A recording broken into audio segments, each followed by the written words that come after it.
Hello everyone! So today we're going to take a look at a really awesome chess puzzle. It's about trapping the king. So without further ado, let's take a look at this puzzle. Very interesting puzzle that shows many common themes in chess compositions. So first thing we look at is the material situation. What we look at here, we notice that white can obviously take here, but after rook takes c7, this would probably be a drawn position, owing to the fact that we have a knight and bishop against a rook, but black has two extra pawns. This is a subject that can be studied actually, these imbalances. You can find a lot of information about it in GM Larry Kaufman's excellent article, Evaluating Material Imbalances in Chess. I believe that's the exact title. Yeah, but so this is not what we're after. We're after a win here. And the way to win is to trap this king. So we start with a rather crazy sacrifice, bishop h5 check. But how do we find this sacrifice? Well, chess compositions is difficult to tell you how exactly to find these sacrifices because they're meant to be counterintuitive and crazy. But here you have to notice these two pawns. If you can imagine the king being here on h5 and this king being here on f5, the king would have no legal squares, the black king. So that's exactly the point of this puzzle. Especially when you look at these pawns, these kind of doubled pawns separated by one square. These are kind of the kind of cage that ties black's king down. So this is exactly what we're looking at. And here after bishop h5 check takes and king f5, we have the exact position we want. So, and we're also threatening checkmate. So because the king has no legal moves, this is the point. The king has no legal moves, so any check that cannot be opposed or taken would be checkmate, especially with a knight, right? So yeah, knight f4 check would be checkmate if allowed here, and knight takes f6 also, if we could play it, is also checkmate. So white here, so let me show you, this is checkmate. So black here has to take the knight. Not only does he remove the knight f4 mate threat, but he also gains a piece. They also gain a piece, so this is very important. Now we play knight d5, aiming to checkmate here and checkmate here. So this black knight is tied to preventing the checkmate on f4. This black pawn cannot move. These two pawns cannot move. This king obviously cannot move. The whole point of the puzzle. So we're left with this pawn and this rook. The rook has to come here to prevent checkmate. It's the only move. And now we play c4, stopping this pawn from advancing. And now the only thing that black can do is toggle back and forth with the rook. So they try that. We play a3, a very clever idea, because we want to waste the tempo so that after rook f7, a4, the rook is on f8. Now does this really matter? Unfortunately, for the beauty of this puzzle, it doesn't matter. It would be more beautiful if it did.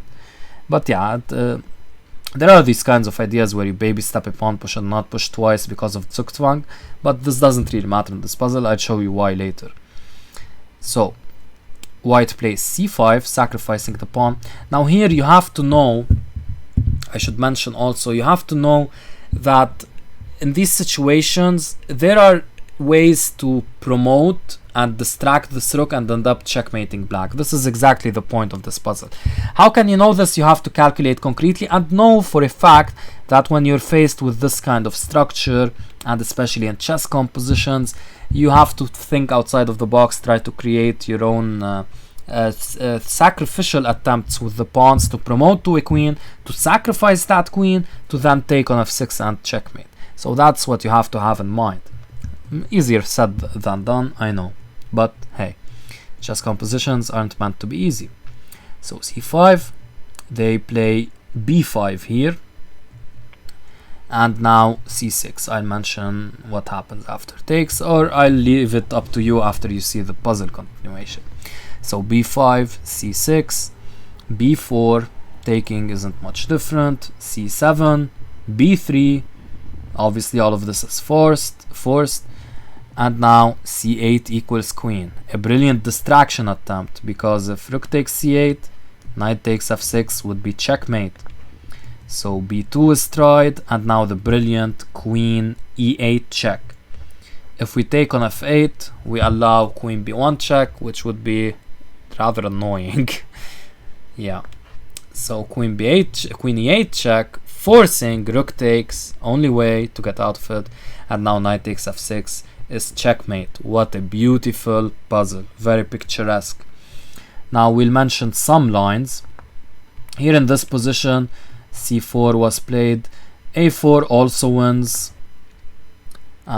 We play rook f8, and now c4, again same idea, rook f7. It's a bit different here though, because the rook ends up now on f8. So now when we promote, we're able to checkmate as such. But in another line I want to show you, so here we saw rook f8 after a5, but after c4 the checkmate is a bit different. Again, we can never take here because of knight takes f6 checkmate. So now this checkmate arises once again, very similar to the one we looked at here obviously, but this time the king was able to escape a bit. So this is a bit different to the main line, which did not include the queen f3 checkmate. Instead we played knight takes f6 checkmate. I should also mention here that a5 would not work as c5 would, because if we take a look at the obvious pawn race situation, here if we promote, they can promote, and after queen check, this pawn is protected, so takes is ineffective. Knight f4 is not checkmate, nor is knight takes f6 checkmate, and we're completely lost here. I should mention also here that a3 would not be good, because b5 would block both of our pawns. So this would be a way to lose. a4 here is tried, and c4, a3.